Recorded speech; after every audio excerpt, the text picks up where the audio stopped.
Breaking చూస్తున్నాం. లోక్సభ ఎన్నికలకు Telangana Congress party ready అవుతోంది. ఇక తెలంగాణలోని 17 స్థానాలకు 14 చోట్ల గెలవాలనే టార్గెట్ పెట్టుకుంది. ఇప్పటికే అభ్యర్థుల ఎంపికపై కసరత్తులు చేస్తుంది. ఇప్పటికే మహబూబ్ నగర్ స్థానం నుంచి చెల్లా వంశీచంద్ రెడ్డి పోటీ చేస్తారని సీఎం రేవంత్ రెడ్డి ప్రకటించేశారు. ఇక సీఎం తన సొంత గడ్డపై నుంచి చేసిన ఈ ప్రకటనతో కాంగ్రెస్ నేతల్లో ఊపు కనిపిస్తోంది. ఇప్పటికే లోక్సభ టికెట్లు ఆశిస్తున్న వారి నుంచి దరఖాస్తులు స్వీకరించిన కాంగ్రెస్ పార్టీ ఆ తర్వాతి ప్రక్రియలు అన్నింటినీ పక్కన పెట్టి తొలి అభ్యర్థిని ప్రకటించింది.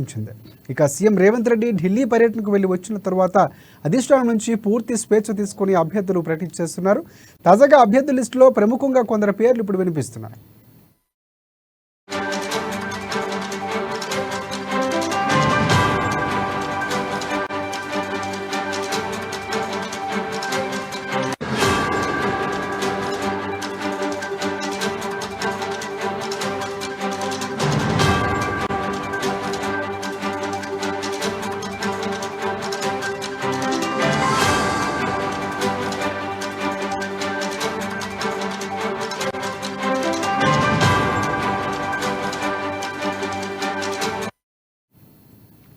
బ్రేకింగ్ న్యూస్ చూస్తున్నాం. లోక్సభ ఎన్నికలకు తెలంగాణ కాంగ్రెస్ పార్టీ రెడీ అవుతుంది. తెలంగాణలోని 17 స్థానాలకు 14 చోట్ల గెలవాలనే టార్గెట్ పెట్టుకుంది.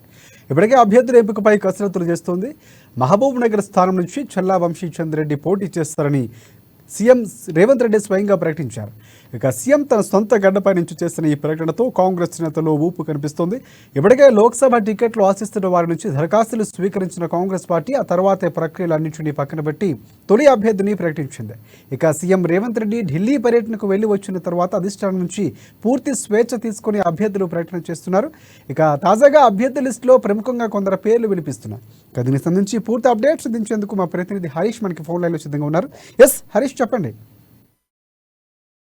రైట్ రాజశేఖర్, ఏదైతే పార్లమెంట్ ఎన్నికలకు సంబంధించి కూడా కాంగ్రెస్ పార్టీ సన్నిధం అవుతుంది. అభ్యర్థులకు సంబంధించి అభ్యర్థుల ఏదైతే దరఖాస్తుల పైన కూడా స్క్రీనింగ్ కమిటీ నిర్వహించింది. స్క్రీనింగ్ కమిటీలో కూడా 3 పేర్లను అక్కడ కేంద్ర ఎన్నికల కమిటీకి పంపించడం జరిగింది. మొన్న ఢిల్లీ వేదికగా సీఎం రేవంత్ రెడ్డి, అలాగే డిప్యూటీ సీఎం బట్టి విక్రమార్క, మంత్రి శ్రీధర్ బాబు మొన్న ఢిల్లీలో స్క్రీనింగ్ కమిటీ సభ్యు చైర్మన్ తో కూడా ప్రధానంగా అభ్యర్థుల ఎంపిక పైన కూడా చర్చించడం జరిగింది. ఇక ప్రధానంగా అయితే అభ్యర్థులకు సంబంధించి కూడా అంటే కొన్ని పార్లమెంట్ నియోజకవర్గాలకు సంబంధించి కూడా సింగిల్ నేమ్ తో అభ్యర్థులు ఉండే విధంగా కూడా ప్లాన్ చేశారు. దానికి సంబంధించి ఆ డేటా కూడా కొంతమేర వరకు బయటకు వస్తున్న నేపథ్యం కనిపిస్తుంది. ఇక ఒక్కో పార్లమెంట్ నియోజకవర్గాలకు సంబంధించి కూడా 2, 3 అంటే ఫైనల్ గా 3 పేర్లను కూడా ఖరారు చేస్తూ 2 పార్లమెంట్ సంబంధించిన పార్లమెంట్ సెగ్మెంట్లకు అభ్యర్థులను ప్రకటించేందుకు సిద్ధమైంది.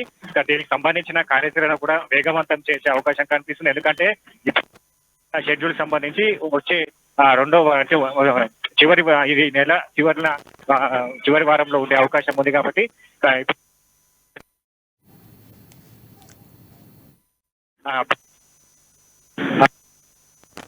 ఏదైతే మొన్న బొస్కి సభ వేదిక కూడా సీఎం రేవంత్ రెడ్డి చెల్లా వంశీచంద్ రెడ్డిని పేరు జరిగింది. ఇక మిగతా సెగ్మెంట్లకు సంబంధించి కూడా ప్రకటించేందుకు కసరత్తు జరుగుతుంది. కాబట్టి ఇప్పుడు సర్వేలు చేస్తున్నారు. అక్కడ ఇంటెలిజెంట్ సర్వేలు కూడా చేస్తున్నారు. ఆ సర్వే నివేదికలు సునీల్ కనుగోలు సర్వే నివేదికలు ఆధారంగా కూడా తయారు చేసినట్టుగా తెలుస్తుంది. దాంట్లో కేవల నుంచి మహేందర్ రెడ్డి అక్కడ మొన్ననే ఏదైతే బీఆర్ఎస్ పార్టీకి రాజీనామా చేసి కాంగ్రెస్ జరిగింది.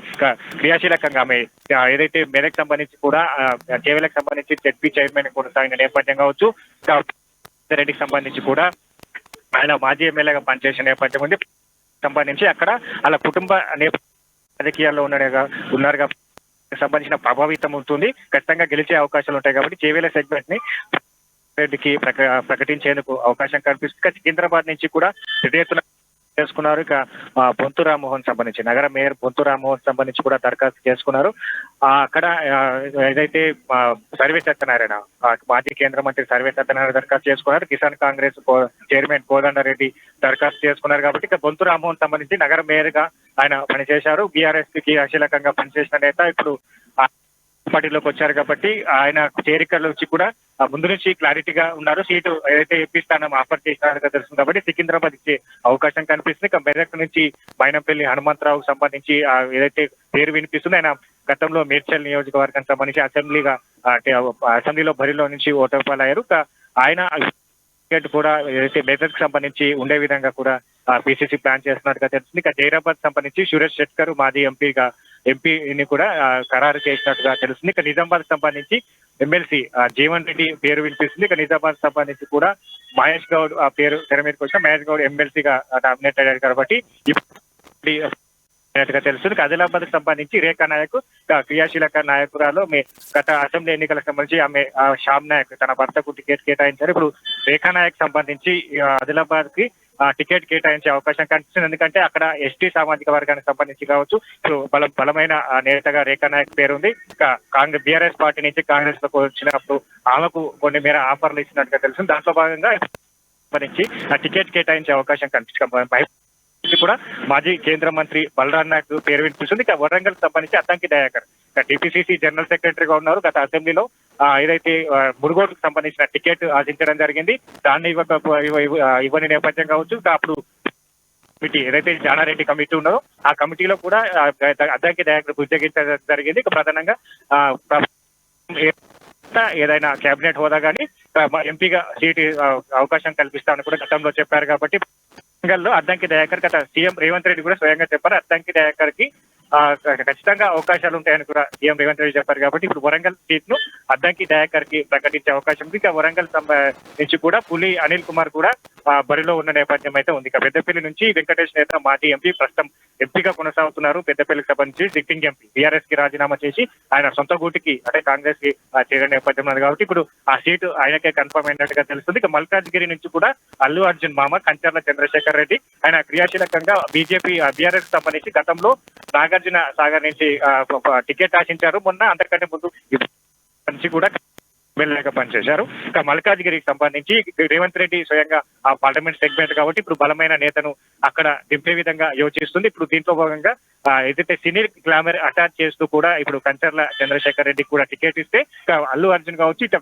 మెగా ఫ్యామిలీ నుంచి కూడా ప్రచారాలు నిర్వహించే అవకాశం ఉంటుంది. కాబట్టి ఇట్లాంటి అంశాలన్నిటికీ కూడా పరిగణలోకి తీసుకోవాల్సి ఉంటుంది. కాబట్టి వీటన్నిటికంటే చంద్రశేఖర్ రెడ్డికి సంబంధించి కూడా టికెట్ కేటాయించే అవకాశం ఉంది. ఇక్కడ నుంచి కూడా ఏదైతే మరొక నేత ఎవరు మన మైనంపల్లి హనుమంతరావు కూడా ఇప్పుడు మల్కాజ్గిరికి సంబంధించి కూడా ప్రతిపాదన ఉన్నది. మైనంపల్లి హనుమంతరావుని అక్కడ నిలబెట్టాలనే యోచనలో కూడా మరోవైపు ఆలోచిస్తుంది. ఖమ్మం సంబంధించి కూడా క్రియాశీలకంగా ఖమ్మం సంబంధించిన హేమహేములు అక్కడ పోటీలో ఉన్నారు.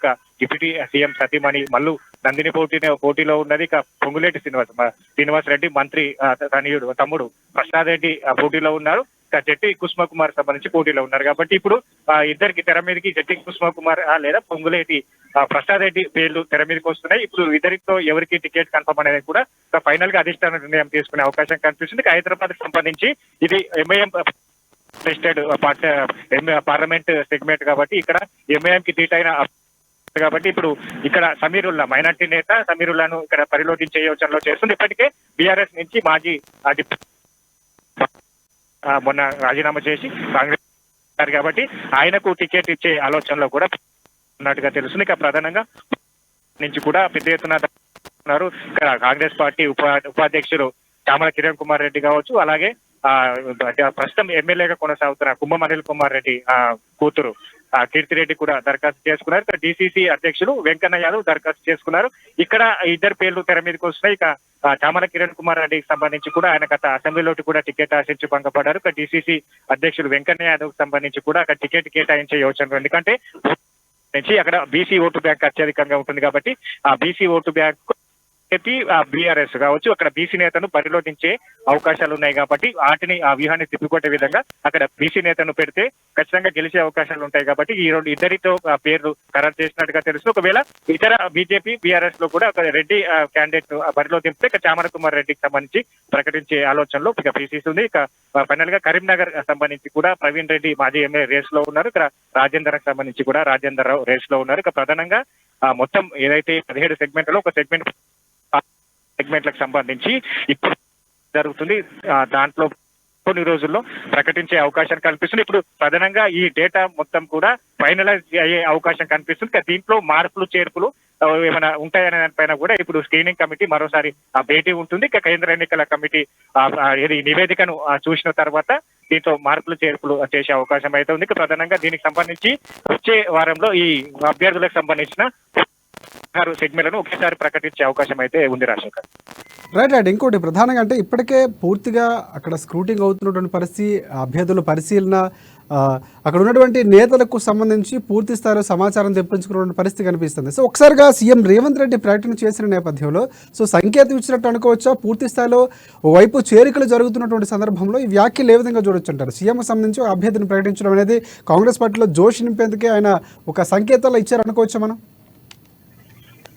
ఖచ్చితంగా ఇప్పుడు చేరికలకు సంబంధించి కూడా బీఆర్ఎస్ నేతలకు సంబంధించి హేమహేమిలో ఇక్కడ కీలక నేతలు చేరే క్రమం కనిపిస్తుంది. ఇక ఎల్లుండి తీగల కృష్ణారెడ్డి, మాజీ ఎమ్మెల్యే తీగల కృష్ణారెడ్డి కోడలు అనిత కాంగ్రెస్ పార్టీలో చేరబోతున్నారు కాబట్టి ఇంకా మరికొంత మంది కీలక నేతలు, మాజీ ఎమ్మెల్యేలు, మాజీ మంత్రులు రాబోతున్నారు. ఇక దానికి సంబంధించి వాటిని కూడా పరిగణలోకి తీసుకునే అవకాశాలు ఉన్నాయి. వాళ్ళకి ఏదైనా సెగ్మెంట్ కి సంబంధించి టికెట్ ఆఫర్ చేస్తున్నారా, వాళ్ళు ఎలాంటి సెగ్మెంట్ కోరుతున్న పైన కూడా అన్ని చర్చించిన తర్వాతే చేరికల జరుగుతున్నట్టుగా తెలుసుకునే నేపథ్యం అయితే కనిపిస్తుంది. కాబట్టి ఇప్పుడు అట్లాంటి కీలక నేతలు వచ్చే వారికి ఎక్కడి నుంచి ఆ సెగ్మెంట్ టికెట్ ను కేటాయిస్తారు, లేదా ఇప్పుడు నామినేటెడ్ పదవులకు సంబంధించి కూడా నామినేటెడ్ పదవుల్లో అవకాశం కల్పిస్తారనే పైన కూడా ఇప్పటికే వాళ్ళకు చర్చలు జరిపారు. చర్చలో భాగంగానే చేరికలు జరుగుతున్నాయి. ఇక మరికొన్ని రోజుల్లో కూడా పెద్ద ఎత్తున చేరికలు ఉండే క్రమం కనిపిస్తుంది. ఎందుకంటే ప్రధానంగా కాంగ్రెస్ పార్టీ గత అసెంబ్లీ ఎన్నికల్లో బలహీనంగా ఉన్న ప్రత్యేక కార్యాచరణ కావచ్చు, కసరత్తును మొదలెట్టింది. ప్రత్యేక కార్యాచరణ కూడా సిద్ధం చేసింది. ఆపరేషన్ ఆకర్ష్ పేరుతో పార్లమెంటు సెగ్మెంట్ బీఆర్ఎస్ బీజేపీ అక్కడ పార్టీకి సంబంధించిన కీలక నేతలను రాబట్టగలిగితే అక్కడ ఓటు బ్యాంక్ ని చీల్చే అవకాశం ఉంటుంది. అక్కడ క్యాడర్ అంతా కూడా కాంగ్రెస్ పార్టీ వైపు తిప్పుకునే అవకాశం ఉంటుంది. పార్టీకి సంబంధించిన బలోపేతం అవుతుంది, క్యాడర్ కి సంబంధించిన బలోపేతం అవుతుంది.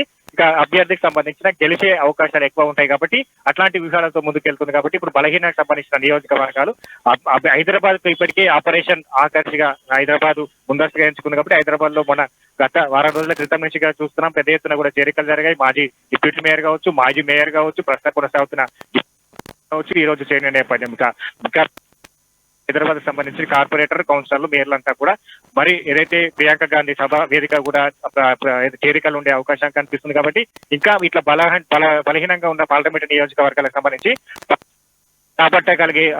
రాబట్టేది కూడా కాంగ్రెస్ పార్టీ కసరత్తు చేస్తుంది. అక్కడ బీఆర్ఎస్ కి సంబంధించి టికెట్ ఇస్తే గెలిచే అవకాశాలు ఉన్నాయి. సర్వే నిర్వహిస్తున్నారు. ఒకవేళ సంబంధించి అభ్యర్థికి సంబంధించి కూడా సర్వేలు చేస్తున్నారు. గతంలో బీఆర్ఎస్ పార్టీకి సంబంధించి ఎంతవరకు ప్రభావితం చేయగలడు, ప్రజల్లో అతనుకున్న ఆదరణ ఏంటి, ఏమైనా వ్యతిరేకత ఉన్నదా అభ్యర్థికి సంబంధించిన ఆ సర్వేలు చేసిన తర్వాతనే ఇప్పుడు పార్టీలో చేర్చుకుంటున్నారు. కాబట్టి right. Thanks for updates Harish.